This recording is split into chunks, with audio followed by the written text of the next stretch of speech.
So like I said, I tried to give lessons on this video, but you can see that is an amazing mirror finish. Painted, what do you know, outside. So I told the people before, get yourself an Accu spray gun, change the tip every time, make sure you have a PPS cup, because all that dirt isn't coming from outside, amazingly enough.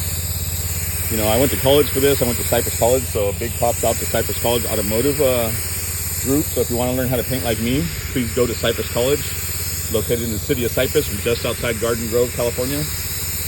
Automotive Tech 1, Automotive Tech 2. And if you want to learn how to paint like me, you definitely need to visit them. And you can paint amazingly. They have the best staff, best people. All my friends went to work for big companies like GM. They design cars for them now. And me, I went the hard route. I went to work for my father, built a business, opened 3 body shops, opened 2 RV shops.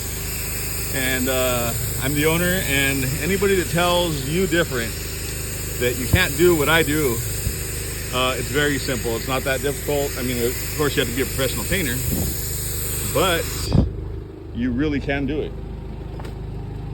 And I want to tell you just how well you can do it. Just look at my reflection, like a mirror, outside, amazing. You gotta watch the other videos to find out how.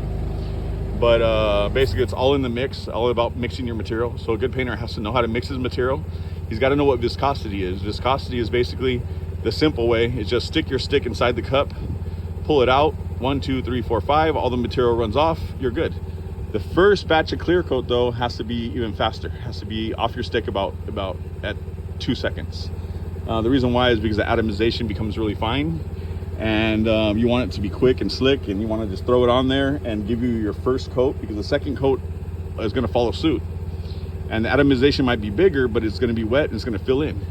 And you're going to get a finish that gives you a mirror finish. What do you know? I don't have to buff.